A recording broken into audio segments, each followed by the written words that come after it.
Du Trizac. Peu importe la manière qu'il choisit de s'exprimer, ses opinions sont toujours aussi saisissantes.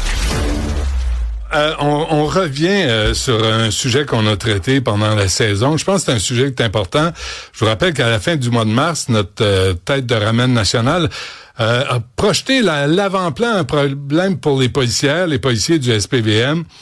Vous savez qu'il n'existe pas de règlement qui interdit à un citoyen d'insulter les policiers et les policières surtout. Avec nous, le président de la Fraternité des policiers et policières de Montréal, Yves Francard. Monsieur Francard, bonjour. Bonjour, Monsieur Dutrisac. Oh, vous êtes très printanier, vous, là, avec votre veston, un petit rouge.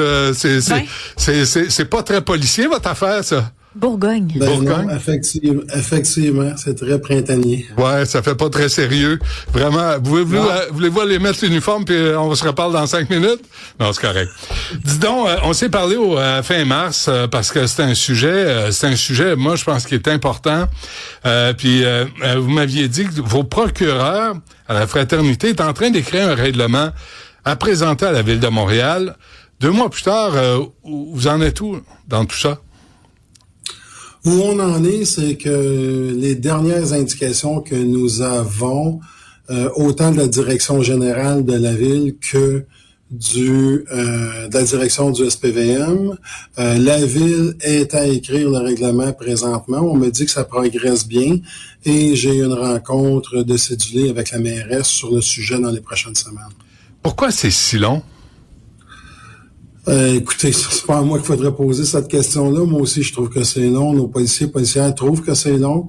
Mais effectivement, là, on a hâte que ce soit entériné et que, parce qu'une fois le règlement écrit, ça devra être entériné par les instances de la ville. Donc, on espère que ce sera le plus tôt possible. Ah, c'est pas fait, ça. Là, donc, ça peut aller à l'automne, au mieux.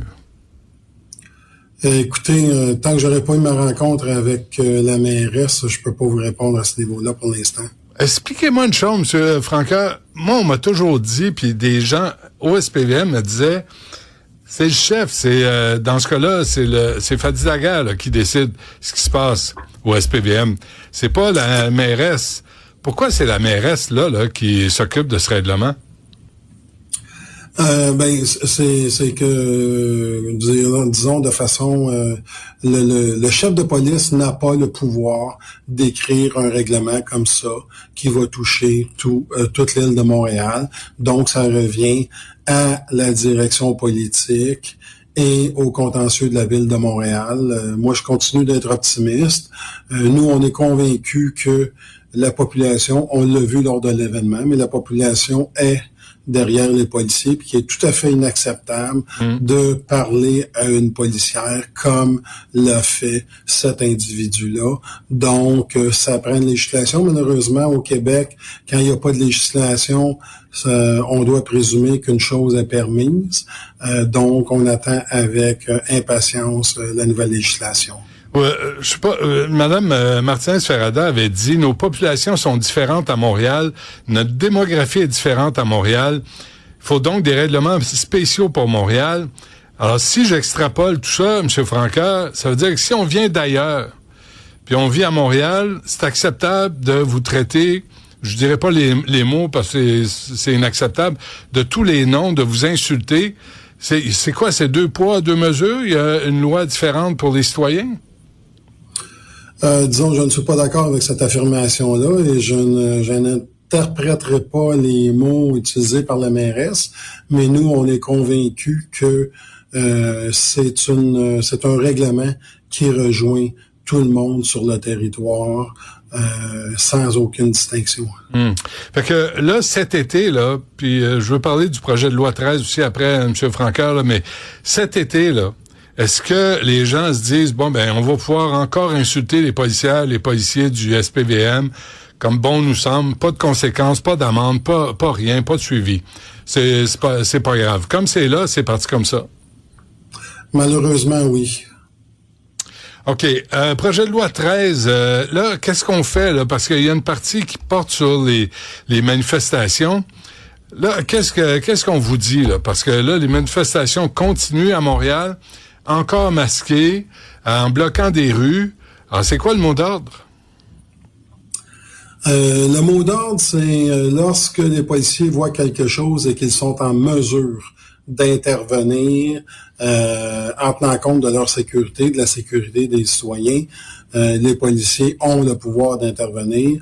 Il n'y a pas d'ordre contraire à cela présentement sur le terrain. D'ailleurs, je dois féliciter nos policiers et policières qui ont été très sollicités par rapport à l'aventure des Canadiens de Montréal en séries éliminatoires. Ce qui était nouveau cette année par rapport aux séries précédentes, c'est que dans le passé, on avait à faire des services d'ordre et à contrôler la population seulement lorsque les Canadiens jouaient au Centre Bell. Et cette année, on a vu beaucoup d'événements festifs extérieurs alors que le Canadien jouait à l'étranger. La population s'est très bien comportée. Nos policiers ont fait un travail, je le répète, extraordinaire.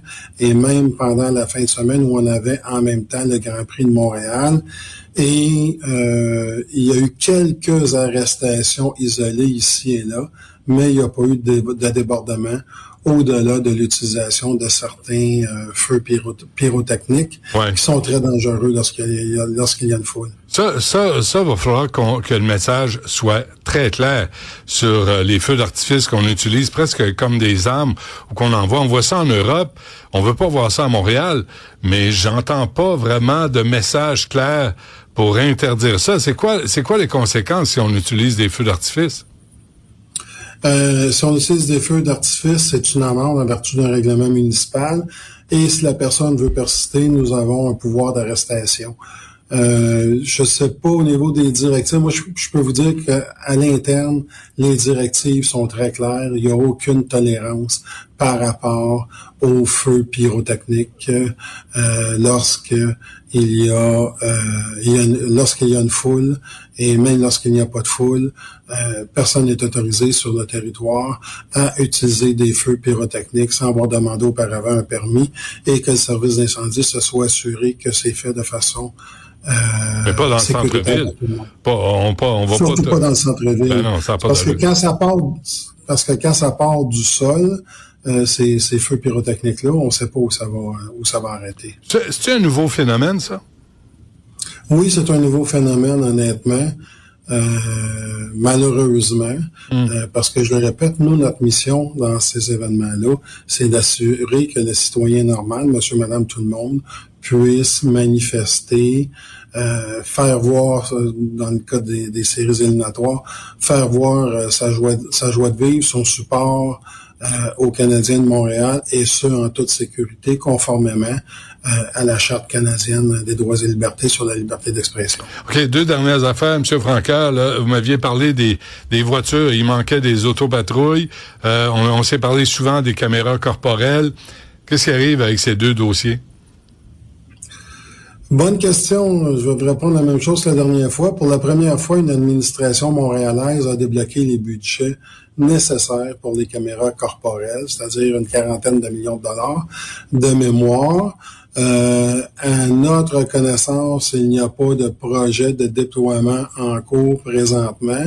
Et ce qui est difficile, c'est l'arrimage avec les cours, que ce soit les cours municipales ou les cours provinciales, à l'effet que ces cours-là puissent traiter, stocker, administrer, faire la gestion des données qu'on leur enverra. Okay, donc ça n'a pas avancé, là. Non, ça n'a pas avancé. Non, je vous pense que ça n'a pas avancé. Ouais, parce que c'est quand même un dossier important dont on parle depuis plusieurs années. Puis là, vous me dites qu'il n'y a pas eu d'évolution sur la question. Pas du tout, pas du tout. Coudonc. Puis les voitures, les autopatrouilles, les lavez-vous finalement? On les lave quand on a le temps, mais disons qu'avec tous les gens qui étaient à temps supplémentaire lors des services d'ordre, des séries, aussitôt qu'on avait une chance, on le faisait, mais disons que c'était malheureux, c'était pas une priorité. Ah, ça va nous coûter cher, ça, hein? Le Grand Prix, le Canadien de Montréal, là, c'est le fun, mais le temps supplémentaire, c'est les citoyens qui payent ça, là. Ben effectivement, mais au-delà de ça, je pense que c'est Les gens ont le droit de manifester pour avoir été présents sur les lieux à plusieurs reprises pendant les séries. L'atmosphère était vraiment agréable. Par contre, on a d'autres événements qui mobilisent encore les manifestations pro-palestiniennes samedi, dimanche qui nécessitent des effectifs policiers importants, presque toujours en temps supplémentaire. Et malheureusement, non seulement comme président de la fraternité, mais comme citoyen, je peux vous dire que malgré que les événements sont survenus en octobre 2023, le fait de manifester à Montréal n'a eu aucun impact sur le déroulement. Ah non, Netanyahou n'a pas décidé de slacker la poulie à Gaza parce que ça manifeste sur la rue Sainte-Catherine.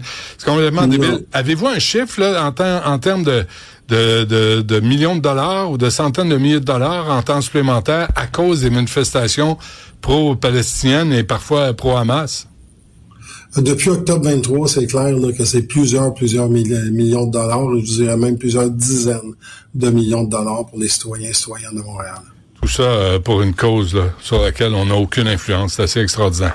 Et Francoeur, c'est un appel, évidemment, c'est du sarcasme, là, c'est un appel à tout le monde de rester calme. On peut être en désaccord avec un policier ou une policière, on peut discuter, mais pas insulter, pas besoin de règlement municipal pour apprendre à vivre non plus. Hein. Malheureusement, effectivement, tout le monde devrait penser comme ça. Le respect, on demande à nos policiers d'être respectueux dans leurs interventions, respectueux avec les citoyens.